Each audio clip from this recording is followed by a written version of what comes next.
नया नया भारत है, इसमें आपको रहना है। नहीं रहना चाहते तो चले जाओ। अगर मैंने तय कर लिया कि मुझे यहीं रहना है तो फिर मैं यहाँ पे फिल्में बनाऊंगा यहाँ के हिसाब से। अ, किस तरह का नुकसान होता है जब आप सोशल मीडिया में थे? तो बाकी शारीरिक नुकसान हमने देखा, तबीयत खराब नहीं, हुई। सबसे ज्यादा मेंटल हेल्थ इफेक्ट होती है जब आप फालतू की डिस्कशन में बिजनेस घुसते हो। और ब्रांड वैल्यू की भी बात कर रहा हूँ मैं। वो सब मैंने लाइफ में ध्यान नहीं दिया। बिजनेस और ब्रांड वैल्यू क्या होती है मैंने उस पर ध्यान दिया होता तो पता नहीं कहाँ होता। वो एक दलदल होता है। आप कुछ बोलते हो, फिर कोई कुछ और बोलता है, फिर आप वापस बोलते हो, फिर कोई कुछ और बोलता है। आपको पता ही नहीं चलता, आप एक नेगेटिविटी के दलदल में घुसते जाते हो। उससे अपने आप को खींच के निकाल पाना बहुत जरूरी है, क्योंकि सोशल मीडिया में भी डिस्कशंस नहीं होते। सब लोग ओपिनियन फेंकते हैं एक दूसरे पर, तीर की तरह ओपिनियन मारते रहते हैं। अब मैंने सुना कि 2 बार आपको हार्ट अटैक है। एक बार। अच्छा, एक बार। ये कौन सा टाइम था, मतलब ये था दोबारा की शूटिंग के बाद 2 ढाई साल हो गए इस बात को। मतलब कोविड के बाद की बात? कोविड सेकेंड लॉकडाउन के दौरान की बात है। मतलब मई 21 था 2000। 2 ढाई साल हो गए, 2.5 साल हो गए। साइड होता है कि जो मौजूदा गवर्नमेंट है उसके साथ हाथ मिला लिया जाए, बहुत सेफ काम किया जाए, और एक दूसरा होता है एकदम उसके खिलाफ खड़े हो जाना। फिर मैं तो हमेशा से एक चीज रही है, मैं हमेशा अथॉरिटी से मेरी लड़ाई रही है। अथॉरिटी से लड़ाई रही है सिर्फ अपने सिनेमा को लेकर। तो मैं तो फिल्मों के लिए सेंसर से तब भी लड़ता था, आज भी लड़ता हूँ जब जरूरत पड़ती है। तो ऐसा कभी नहीं रहा है। मेरा किसी पार्टी विशेष के साथ लड़ाई नहीं है, हमेशा पावर्स टू बी के साथ रही है। ब्लैक फ्राइडे तो 2007 में निकली, गुलाल 2009 में निकली, डीवीडी में इशू हुआ, सत्या 98 में पहली बार जब सेंसर में हमें ए सर्टिफिकेट मिला। तो लोग अभी क्या ना, लोग ऐसे देखते हैं कि अरे ये आदमी जो है ना सरकार के खिलाफ लड़ रहा है। नहीं, मैं अपनी फिल्म के लिए लड़ता आया हूं और लड़ता रहूंगा। आपने रणबीर कपूर के साथ एक अच्छी फिल्म बनाई थी, और वो एक अच्छा टाइम चला था कि अब आप एक अलग उसमें आ गए हैं। बहुत अच्छा एक्टर है वो। हाँ, अब उस तरह का फिर से एक कोलैबोरेशन बड़े एक्टर्स के साथ? नहीं, मैं अपना सीमित रखना चाहता हूँ, बिकॉज मुझे मालूम है कि मेरी फिल्में एक हद तक बिजनेस करती हैं।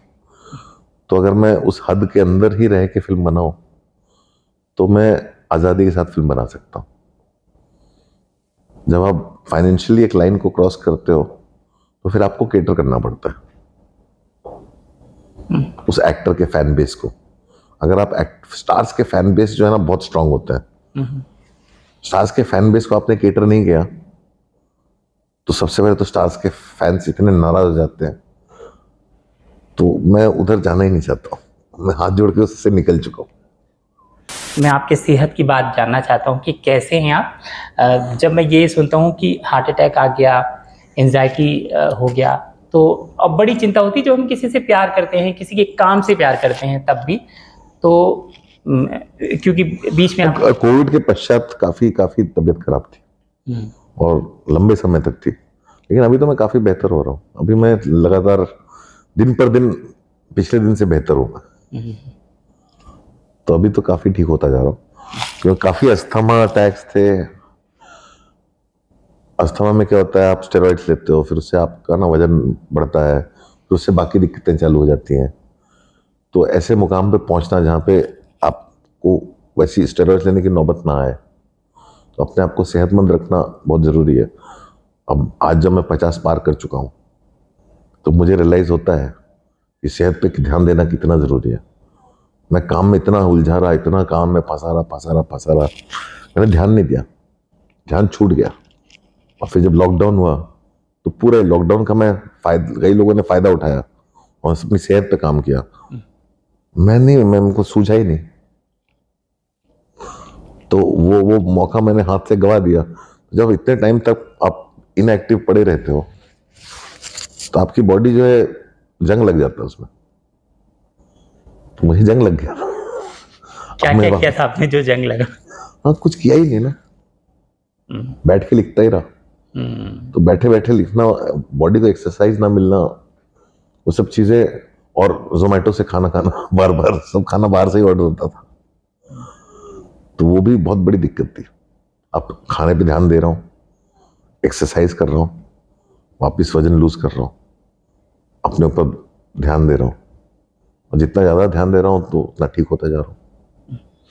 अब मैंने सुना कि 2 बार आपको हार्ट अटैक आया। एक बार। अच्छा, एक बार। ये कौन सा टाइम था, मतलब ये था दोबारा की शूटिंग के बाद, 2 ढाई साल हो गए इस बात को।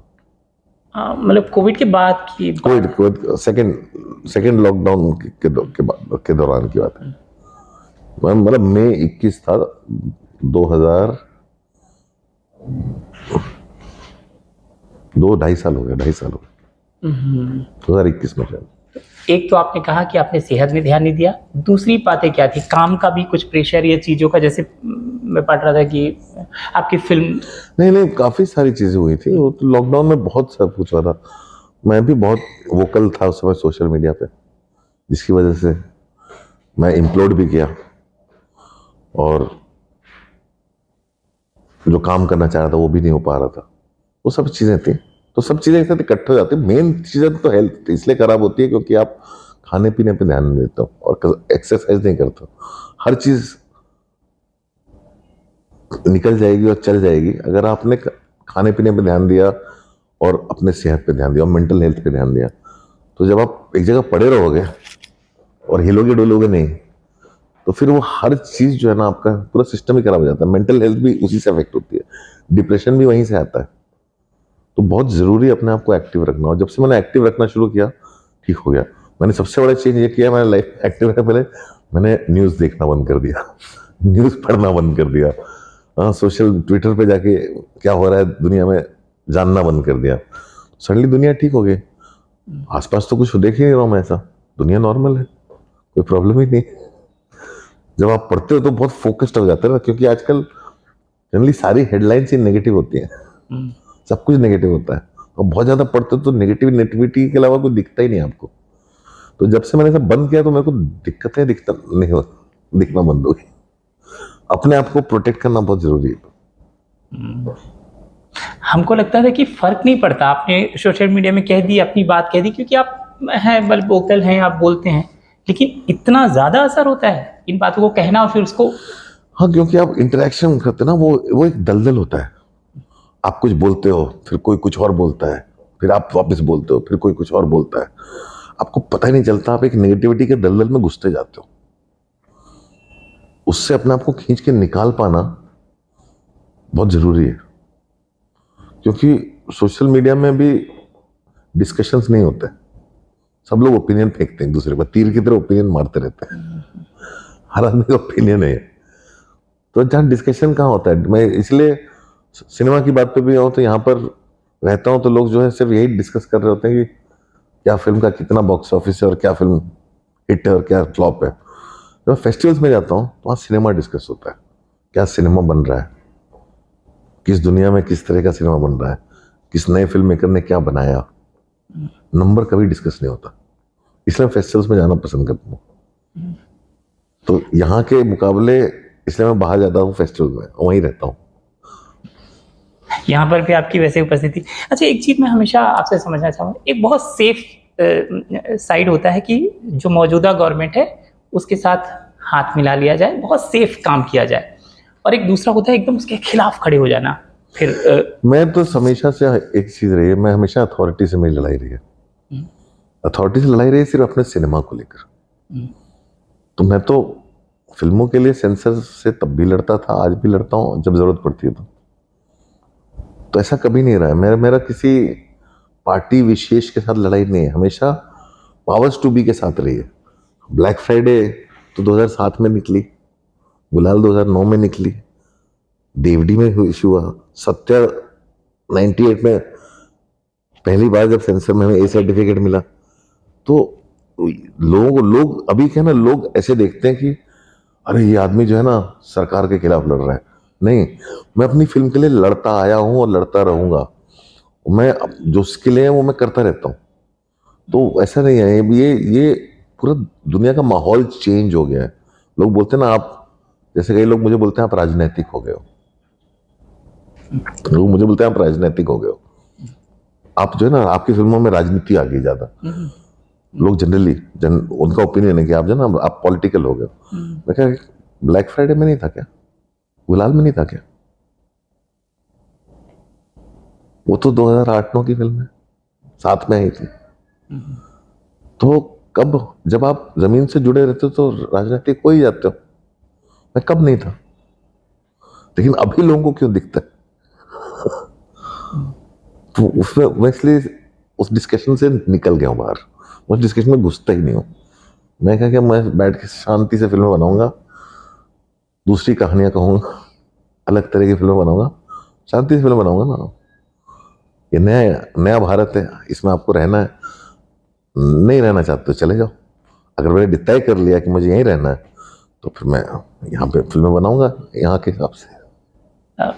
किस तरह का नुकसान होता है जब आप सोशल मीडिया में थे? तो बाकी शारीरिक नुकसान हमने देखा, तबीयत खराब नहीं, हुई। सबसे ज्यादा मेंटल हेल्थ इफेक्ट होती है जब आप फालतू की डिस्कशन बिजनेस और ब्रांड वैल्यू की भी बात कर रहा हूँ मैं। वो सब मैंने लाइफ में ध्यान नहीं दिया। बिजनेस और ब्रांड वैल्यू क्या होती है, मैंने उस पर ध्यान दिया होता तो पता नहीं कहाँ होता। वो सब चीजों पर कभी ध्यान नहीं देता मैं। मेन चीज होता है आप मेंटली इफेक्ट होते हो, इमोशनली इफेक्ट होते हो। क्योंकि एक पॉइंट बहुत समय के बाद ये बात समझ में आई कि ये तू मैं से किसी का कुछ नहीं होने वाला। हर आदमी फिक्स्ड है अपनी जगह, अपने ओपिनियन में। जैसे अलग अलग स्टार्स के फैन क्लब्स होते हैं ना, जो लड़ते हैं जब आपस में, उनके लिए उनका स्टार हमेशा से ग्रेट है, तो सिर्फ डिफेंड ही करते रहते हैं और दूसरे पे अटैक ही करते रहते हैं। डिस्कशन कब होता है? तो उसको एहसास होने में बहुत टाइम लगा। तो जब से रियलाइज हुआ कि सोशल मीडिया पे डिस्कशन नहीं होता है तो दूर हो जाओ। डिस्कशन शुरुआत में होता था, अभी सिर्फ ओपिनियन आता है। मतलब आपने रणबीर कपूर के साथ एक अच्छी फिल्म बनाई थी और वो एक अच्छा टाइम चला था कि अब आप एक अलग उसमें आ गए हैं। बहुत अच्छा एक्टर है वो। हाँ, अब उस तरह का फिर से एक कोलैबोरेशन बड़े एक्टर्स के साथ? नहीं, मैं अपना सीमित रखना चाहता हूँ, बिकॉज मुझे मालूम है कि मेरी फिल्में एक हद तक बिजनेस करती हैं। तो अगर मैं उस हद के अंदर ही रह के फिल्म बनाऊं तो मैं आज़ादी के साथ फिल्म बना सकता हूं। जब आप फाइनेंशियली एक लाइन को क्रॉस करते हो तो फिर आपको केटर करना पड़ता है उस एक्टर के फैन बेस को। अगर आप स्टार्स के फैन बेस जो है ना बहुत स्ट्रांग होता है, स्टार्स के फैन बेस को आपने केटर नहीं किया तो सबसे पहले तो स्टार्स के फैंस इतने नाराज हो जाते हैं। तो मैं उधर जाना ही नहीं चाहता हूँ, मैं हाथ जोड़ के उससे निकल चुका हूँ। ये तो हम लोगों के साथ गलत हो जाएगा क्योंकि आपका प्रयोग, मतलब एक प्रयोग में आप हार जाएंगे, आप ऐसे निराश। ऐसा नहीं है, मैं प्रयोग कर रहा हूँ अपने सिनेमा में, लेकिन जरूरी नहीं कि मैं स्टार के साथ करूं। इस स्टार के साथ स्टार भी मजबूर है। तो ये आपको ये भी बात समझनी पड़ेगी कि जब स्टार्स ने भी प्रयोग किया है वो भी फेल हुआ है, फिर वो घूम फिर के वापस वो भी सेफ खेलते हैं। तो मुझे अगर एक तरह का फिल्म बनाते रहना है तो मुझे उसमें नहीं जाना, उसमें जाना ही नहीं है मुझे। मैं उस रेस में हूं ही नहीं, मैं अपने आप को उस रेस से बाहर ही रखता हूँ। अच्छा, मुझे किसी का रिकॉर्ड नहीं तोड़ना। नहीं, आपने स्टार्स के साथ काम किया, सक्सेसफुल रहे। मनोज बाजपेयी को आपने वापस मनोज बाजपेयी हमेशा से रहे हैं। हाँ, हमेशा से। नहीं, लेकिन मैं बोला मेरे को उसमें जाना ही नहीं है, उस रेस में जाना ही नहीं है। अच्छा, आप नहीं जाना चाहते, वो आना चाहते हैं? कभी शाहरुख या बाकी लोगों ने मतलब कहा कि यार आपके साथ? आई थिंक वो लोग ने भी अब गिव अप मार दिया, वो लोग ने भी अब गिव अप मार दिया। मैं खुश हूं, मैं भी बहुत ही निश्चिंत जगह पे हूं। अभी मेरे अंदर बहुत संतोष आ चुका है। क्या ना, आप जो ना बहुत चीजों से होता है ना, एम एस सत्तू की फिल्म में कहाँ से गुजर गया, मेरा वो हो चुका है। सदानंद में हूँ मैं। मैं भी बहुत खुश टिका हूँ। मैं बहुत अच्छे से लिख रहा हूँ, बहुत सारी चीजें पे काम कर रहा हूँ, और कैनेडी रिलीज हो जाए उसके बाद अगली फिल्म बनाऊंगा। तो और कुछ नहीं। कुछ बताएंगे अगली क्या सब्जेक्ट हो? मैंने अभी तो मेरा सब्जेक्ट किसी को बताता ही नहीं हो। कैनेडी का जिस दिन देखो अनाउंसमेंट आया था तब सबको पता चला कि फिल्म बनाई मैंने से। तो सरप्राइज जो है अच्छा रहता है। मैं कुछ नहीं बात करता, काम हो जाने के बाद बात करूँ। कैनेडी के बारे में जो बताना चाहते हैं आप? मैं कहा कैनेडी तो अब फेस्टिवल घूम चुकी है, आएगी। हम लोग अभी रिलीज डेट डिसाइड करेंगे, जो हमारे स्टूडियोज़ हैं, ये अजीज स्टूडियो ने पूरी तरह से दीवार की तरह खड़े होकर मुझे मेरी फिल्म बनाने दी। तो हमारे प्रोड्यूसर्स और जी वाले मिलकर डिसाइड करेंगे कब रिलीज होगी।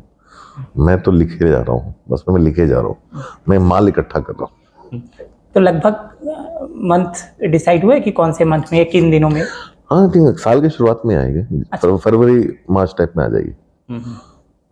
मैक्सिमम का क्या हुआ? मैक्सिमम सिटी का? हाँ, मैक्सिमम सिटी का हम लोग तो नेटफ्लिक्स से आप पूछो।